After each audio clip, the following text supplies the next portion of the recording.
Alhamdulillahi rabbil alamin. Nongeye gushima nsingiza Uwiteka Allahu subhanahu wa ta'ala. Sabira intumwa Imana Muhammad salawatullahi wassalamu alayhi.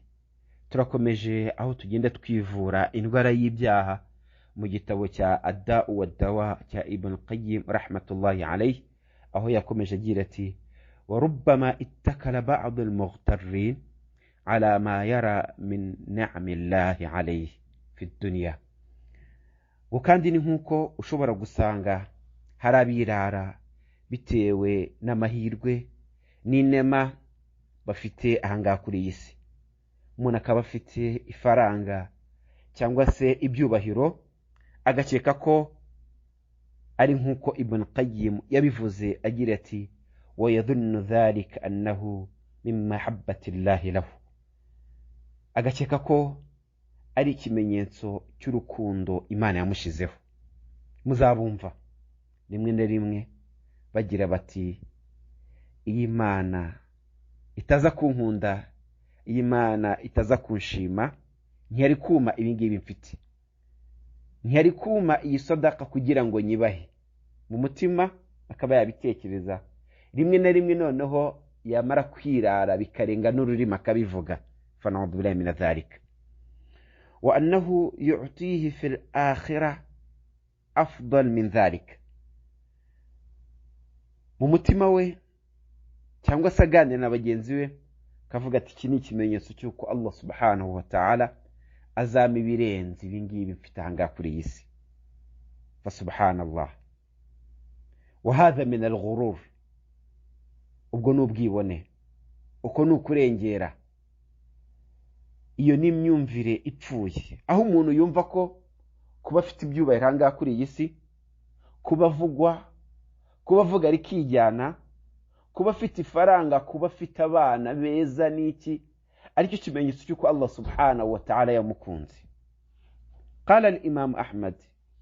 Imam Ahmad aratubwira ati, nkuko tubikesha igitabo cye, aravuga ati: haddathana Yahya bin Ghaylan. Akomeza agaragaza iyi hadithi mw'Imana Muhammad sallallahu alayhi wa sallam, aho mw'Imana yagize iti: idha ra'ayta Allah azza wa jalla yu'ti al-'abda min ad-dunya ala ma'asihi ma yuhibbu fa innahu huwa al-istidraj. Rasul sallallahu alayhi wa sallam aratubwira ati: idha ra'ayta Allah yu'ti al-'abda min ad-dunya, nuramuka ubonye umuntu Allah subhanahu wa ta'ala amuha, akamugororera, akamwagurira imiryango ku byaha arimo. Bisobanuke neza, nuramuka ubonye umuntu isi imufungukira, imiryango igafunguka, ibyubahiro aharaniye akabibona, urubyaro yasabye akarubona, imitungo, amafaranga, amagorofa arubatse, ariko n'ubusanzwe ari umunyabyaha, atari ku nzira y'Uwiteka Allah subhanahu wa ta'ala nk'uko Imana ibishaka.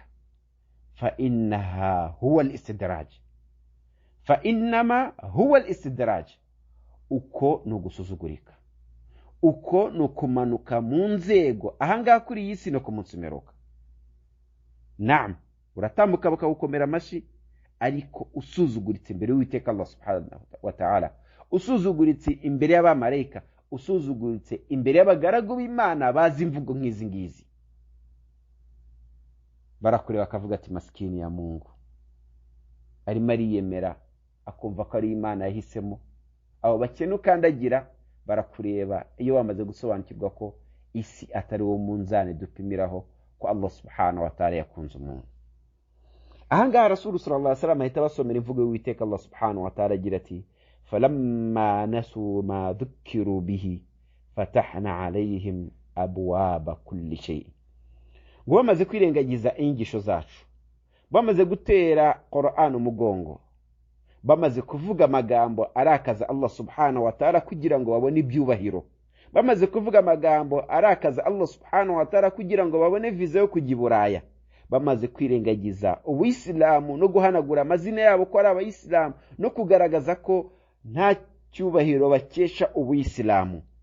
Fatahna alayhim abwaba kulli shay'in, twabafunguriye imiryango ya buri kimwe cyose. Hatta idha farihu bima utu, nyuma baza kunyurwa cyangwa se kugeza ubwo baje kunyurwa n'ibyo twabagororeye mu byo, nyuma kugeza ubwo baje kunyurwa n'ibyo tubahanga kuri iyi si. Akhadhnahum baghtatan, tubafata mpiri. Naam, igihe kiragira bagapfa baticujije.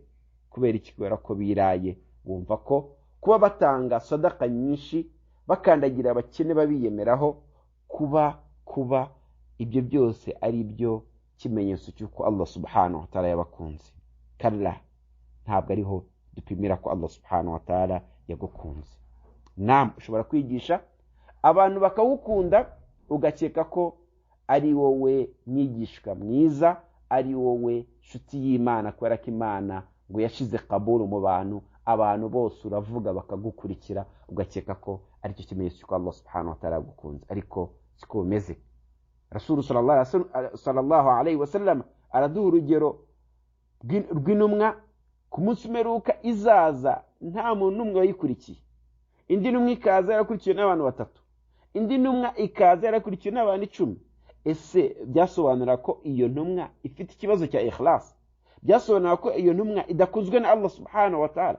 Rwari urugero kuri twebwe twigisha ko ushobora kwigisha abantu ntibakumve, ariko uri mukhlis, cyangwa se kwigisha abantu bagutuka, batagukunda, badakunda inyisho zawe, ariko mukuri wowe Allah subhanahu wa ta'ala agukunda, cyangwa se uri mu nshuti ze. Kuri iyo mpamvu ntabwo isi ariyo dupimiraho urukundo abantu, urukundo Allah subhanahu wa ta'ala dukunda. Ntabwo abantu uburyo batwumva, ntabwo ibyo dutunze ari byo dupimiraho yuko Allah subhanahu wa ta'ala adukunze.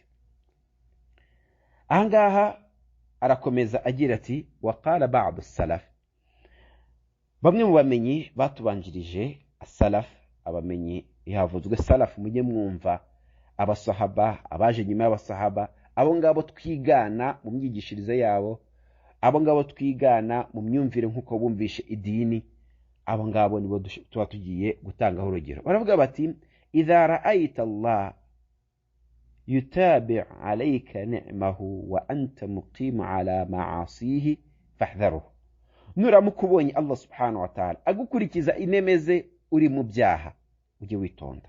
Ubundi as-salaf, abatubanjirije, bo iyo babonaga imiryango ifunguka, ibyubahiro bizamuka, riski iboneka ku bwinshi, ariko bari ku byaha, bararaga barira bakavuga bati, ahanga noneho Imana idukuyeho amaboko. Fa innama huwa al-istidraj yastadrijuka bihi, nta kindi uretse ko Allah subhanahu wa ta'ala aba ari ukugutesha agaciro mu buryo utazi. Allah subhanahu wa ta'ala ni uburyo kugira ngo akumanure icyubahiro cyawe.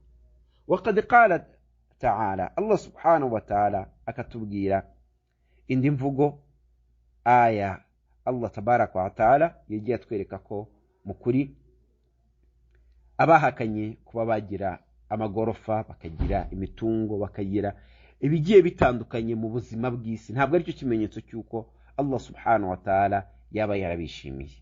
Naam, ahangaha agakomeza tuzanira indi aya Qur'ani igira iti, fa ammal insanu idha mabtalahu rabbuhu, iyo umuntu ageragejwe agahabwa mu nema z'isi, fa akramahu wa na'amahu, agahabwa mu nema z'isi, agahabwa umunezero w'isi, arekera akavuga ati Imana yaramaye. Yageragezwa, yakwimwa amahirwe, ahavuze ntibamwumve, abantu bamucira mu maso, ari umukene, ahavuga abantu bose bamukwena, aravuga ati ahangaha Imana yaransuzugurije, cyangwa se narasuzuguritse, ntacyo ndicyo.